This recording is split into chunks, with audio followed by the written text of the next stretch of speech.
Hi, my name is Stan. And I've been watching the Black Power community for the last 100 years. I just noticed that you guys have been having some problems figuring out what to do about me. You see, I'm a cracker. Yeah. The white man.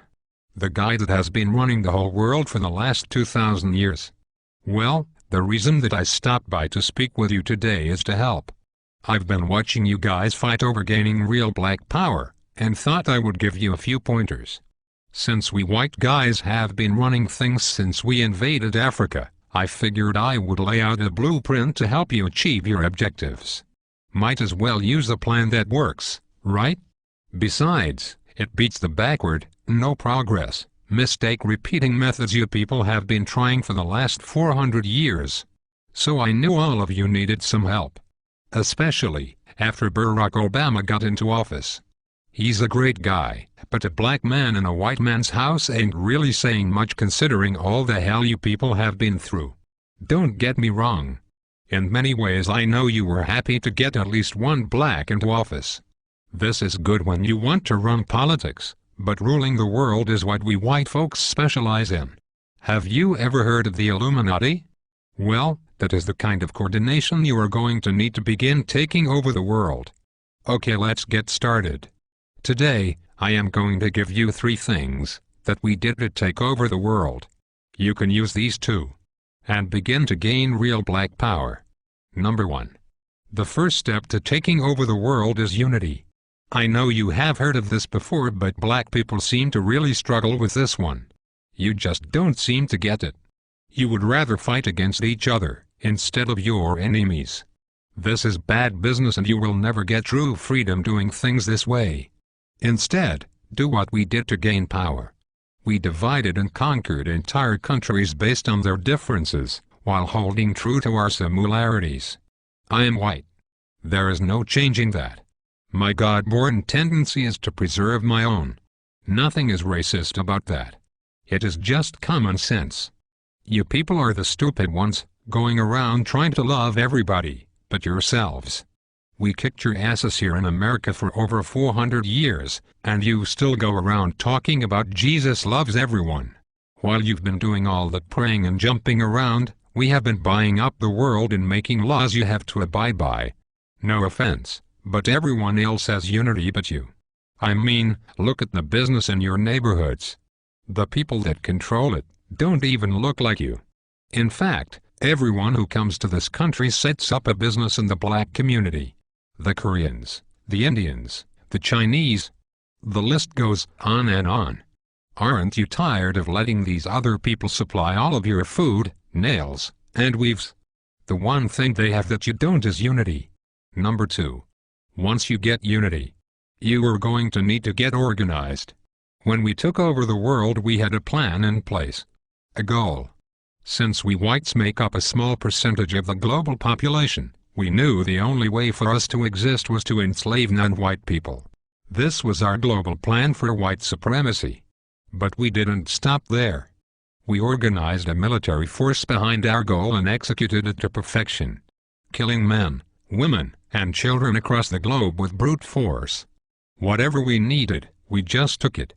And if blacks or Native Americans didn't like it, oh well. Remember, there are no rules in war. Our objective is to ensure survival. But you black people seem to think your economic hardships, social injustices, and high arrest rates just happened by chance alone. Never mind, we've worked nearly 4 centuries, day and night to keep you people exactly where we want you. On the plantation. Yeah. It's true. Let me tell you a little secret. Most white people are not going to tell you this. It's an old family secret we have kept pretty quiet about. And for a good reason.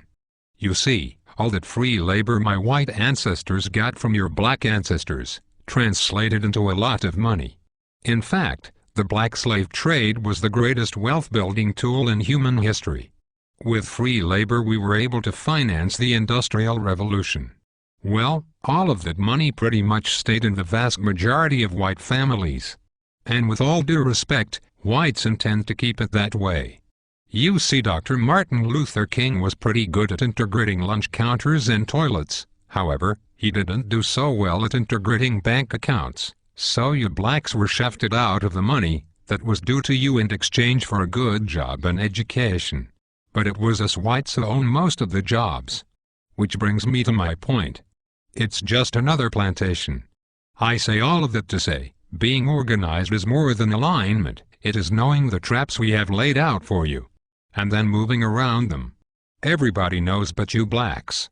That education will only keep you enslaved. It will only produce what it has already produced. A bunch of dressed-up plantation workers perfectly content, working and serving under another man's vision. You don't really think we are going to teach you to build a nation for yourselves, do you? If you were really educated, you would be able to solve your own problems. Problems like gang violence, poor economics and underrepresentation. Instead, you will continue to pass the notion of getting a good job down to your children. This will brainwash them to be just like you. And the cycle will repeat for generations. While we whites continue to run things at the top, your grandchildren will be celebrating the first black Catholic Pope. I know this has been long, so let's move to number 3. The third way to gain black power is the most important of all. It is this way because it deals more with your psychology than your conscious mind. When we took over the world, we decided to use the most dangerous weapon of all to subjugate the darker peoples of the planet. We used a combination of white supremacy and religion to mindfuck these people into complete submission. If a robber breaks into your house, rapes your family, kills your mother and father, then tells you that in order to go to heaven, you have to worship as God. If someone did that to me, then said that to be born again, I had to worship as God, I'd kill the bastard right on the spot. But you black people seem to have no problem worshipping the God of your enemies. Even worse is the fact that for all the praying that you have done, it seems like the God of the white man is just as racist as we are. Anytime you start believing in the God of your enemy, it pretty much means you're a complete idiot and a pussy, who is too far gone to confront his adversary. This is a deep sickness, because to believe the man who murdered your family is your friend is to believe that watermelons have gills. This kind of thinking lacks critical reasoning, a skill needed to defend territory and the minds of the youth. You even believe that Haiti, the only black nation that ever kicked the white man's ass, is cursed because many of them practice voodoo. You even go further and believe that it was God that hit Haiti with a 7.5 earthquake. You religious-minded blacks thought this about New Orleans too. Let me tell you the truth. We gave you this God because we knew by worshipping a white God you would subconsciously be worshipping us. That was a part of our plan, and it worked like a charm on the early slave plantations. We whites decided to perfect it, and have taken our gods all over the world to dark people. You see, we know that if we can get you to put down your God and pick up ours, you will lose your real power. This is really effective for controlling a people. Practically, by doing this, you will never fight against us because subconsciously you would be fighting God. I know that is a serious mindfuck. But that is why you cheer for a white Jesus to kill all the darkies down in Haiti and New Orleans, while kissing Pat Robertson's ass. Meanwhile, our harp machines can shake up more prime real estate for the oil companies. If you continue to follow the God of your enemies, you will never rule the world, because you will always have your allegiance with a white man, instead of your God, who's pissed off because you traded him in for a blonde-haired, blue-eyed hippie, whose name we took from the Greek god Zeus. So, let's recap. The top 3 things you need to do to rule the world, and to have black power is: Number 1, get some unity. Stop killing each other over nickel bags of weed and coke.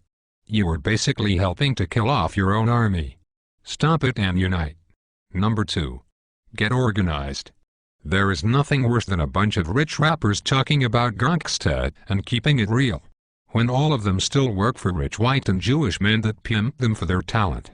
With Jay-Z, P. Diddy and Oprah, you black people should have your own distribution company by now, instead of relying on your white backers to put out your albums. This is because you are not organized. This goes for all you sports athletes too. You black sports guys are stupid. You're a grown man and you still have an owner. Stop being a slave and wake up. When you die, all you will have to pass on to your children is a championship ring. When I die, I will have at least 2 islands and a few manufacturing companies to extend my legacy. For you sports guys, no one will remember you, and the money you blew on trying to floss will be right back into our hands. You need to organize and put your money and minds together, for one common goal. Black power. Last but not least, you have to stop following the white man's God. He has really done nothing for you since you started to believe in him. Basically all my God has done for you is allow white guys like me to continue stealing from you. Sure, we'll give you a few rich blacks to make it up the ladder.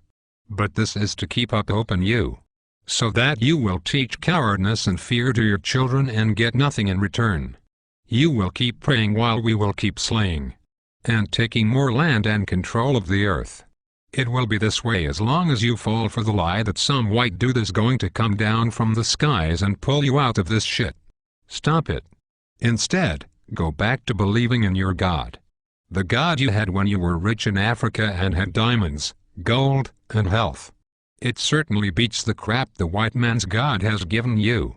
Even if you believed in rocks, you would probably have more luck than what you have gotten with this guy. One last thing. Black people need to stop saying that they're blessed. This is not only dumb, but it lets us white people know that we are still very much in control. If I steal you from your home and throw you into a cardboard box, have you work for 400 years on a plantation, just because I give you a pillow, doesn't mean that you were blessed. It just means that I gave you a fucking pillow. If a guy cuts off your hand, and then turns around and gives you a bandage, it don't mean anyone blessed you. He just needs his slave to be able to work the next day. So you are not blessed just because the white man gives you a doggy treat. It simply means, you are fucked. So given all the crap you blacks have dealt with here in America, and abroad, a new car or money for the light bill are just tools we white folks who are trying to run a plantation do to keep up the morale. So, if going from Africa, a land of milk and honey, diamonds and resources, a place where you had a name and thousands of acres of land, to a place where you were struggling to eat in a one-bedroom apartment every day means you are blessed, then elephants have